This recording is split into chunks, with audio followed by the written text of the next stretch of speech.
This is a tutorial on how to use Adobe Premiere Pro to edit your Claymation still images into a video. We're going to go to our type bar down here and type Adobe Premiere. And notice there's two Premieres, Premiere Rush and Premiere Pro. We want Adobe Premiere Pro. Double click that, takes a moment to open. In the upper left-hand corner, you'll see the New Project button in blue. Go ahead and select that. In the upper left-hand corner, you'll see where we can type in a project name, change Untitled to Claymation. In the bottom left-hand corner is the Create button. Click Create. Now, the first thing we need to do is change the import settings for our still images. We're going to go to the Edit pull-down menu, go all the way down to the bottom to Preferences, slide over, and all the way down to the bottom, nearly the bottom, is Timeline. We're going to select Timeline. In the Timeline window, we're going to see Still Image Default Duration. This is what we need to change. We're going to select that from seconds to frames, and we're going to change the default to 2 frames. So we're importing each image at 2 frames. Now, we're going to click the OK button, and we're ready to import in our projects. We can click this blue Import button, or we can go to File, Import, Control-I is the shortcut, and we'll navigate to wherever your folder is that has the Claymation images. So here's mine. I'm going to select everything in this, which should just have the still images. So I'll go Control-A and click Open. It's now imported all of these images into our project window. Next, we need to set up a timeline. So I'll select over here for Timeline, and I'm going to go to File, New, Sequence. In the sequence settings, we're going to make sure that we select the HD 1080p and this top one, 1080p 23,976 frames per second. That's 24 frames per second. And we're going to click OK. The next step is to take all of these images and select them. And it's important that you have the name on these so that they're in sequential order. So you can see I have the arrow pointing up here, and this is 8706, 8707. So I'm going to select to the top one, scroll all the way down, and then select the bottom one. I don't want to select the sequence at the bottom, which is our timeline. Now that I have these selected, I'm going to take the top one, so I'll scroll back up, and drag it right into video track 1. Now, we can't see this image very well, so we need to zoom in on this. So there's a zoom feature right here that it's this little circle right here. I'm going to grab this and pull this so we can see this nice and close.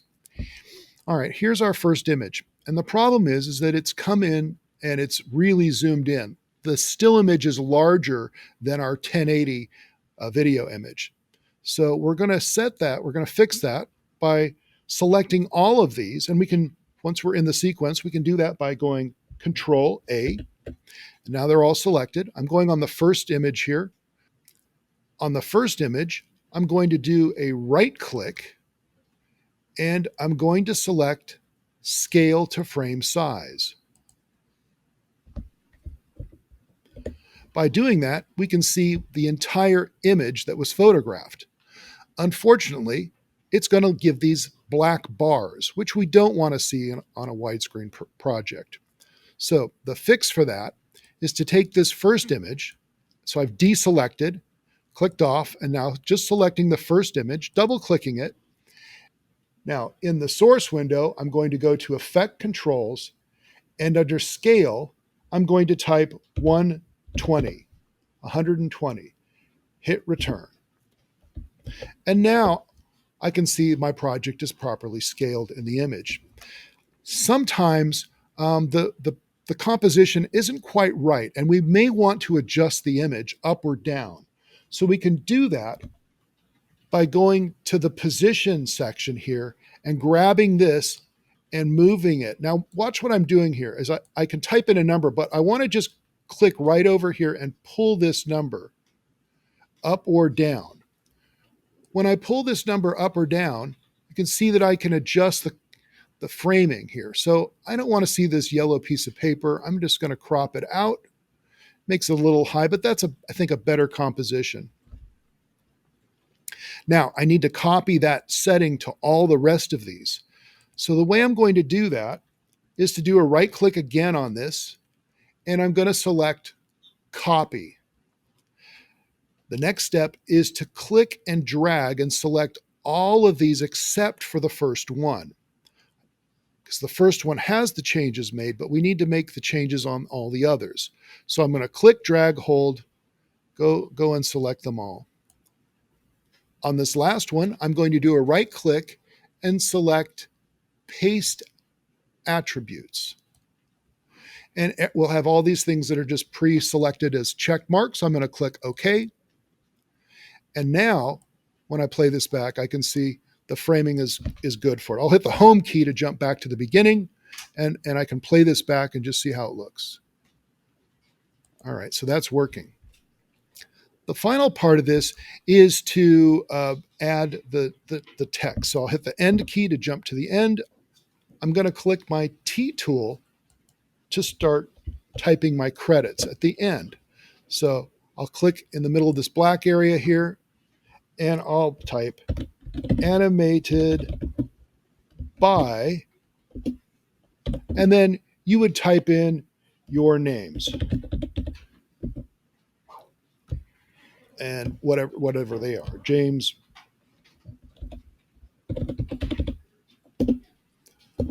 and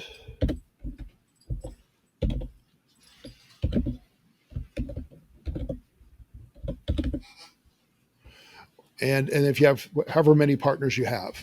You can set this by clicking the arrow tool and moving this to where you would like it to go. The final part is to add sound effects and music. So, and particularly the sound effects are what's going to give this a sense of life. To find sound effects, you can go to freesound.org, which does require you to create a free account. If we go to pixabay.com, we don't have to create an account unless we want to download larger videos. But for sound effects, it's easy. We're going to go to the sound effects tab, and then I'm going to need a rolling ball for this sequence. So as I look at this, I can see here's one, and I can test these out and see if they sound good. That sounds like that'll work. I'm going to go ahead and click download. It's going to give me an MP3 file, and that'll drop into my downloads folder. So if I open that up, I can move that by going Control X and moving it into my documents folder and into my Claymation project. And I'll paste it here. And I could literally just take this file and I can drag it where I want it to go. But a better way of doing this would be importing this. So I'm going to go to File, Import, or Control I, find that file, and I've imported it in here. I'm going to double click to load it into my source window. And there's several different examples of the roll here, which I can use in this project. I'm going to need to set my ins and outs. That is the section that I want from this clip. I'm going to take this rolling part, and if I select the mark in, or I, it marks it in. If I pull this a little bit more, I'm going to set this button right here to mark out, and I'm going to use this icon right here to move the audio into my timeline. I'll just grab that and put it where it goes. All right, and I could shorten this up a little bit here. It looks like it starts right about here. So right here, let's see how that works. And we might need to fade that out because it ends right there. So here's how we're going to adjust our audio.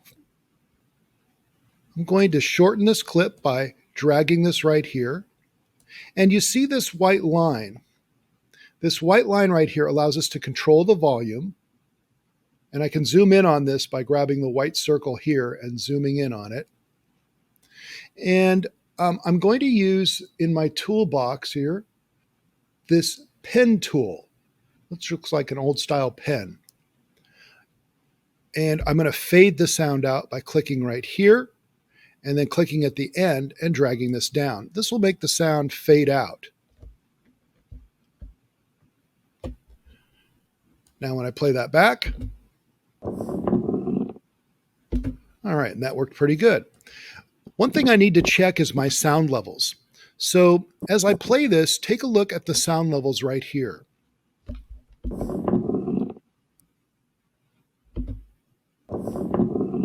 We want our sound level averaging at -12 dB, which this file does. That may be too loud for this sequence, but in this case, it's probably fine.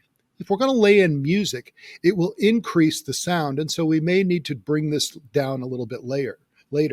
So to adjust the sound level, I'm going to switch from my pen tool and go back up to the arrow tool and take this white line right here and pull it down.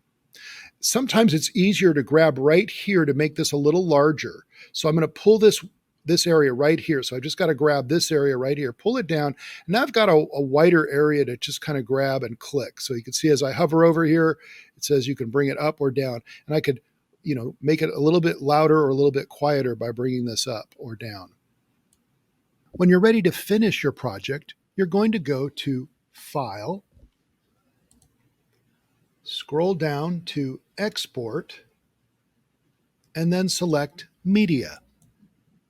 In the File Name section, give your project a name, keep the .mp4 extension, go to Locations, and select a location. You could put it in your Downloads folder or in your Documents folder.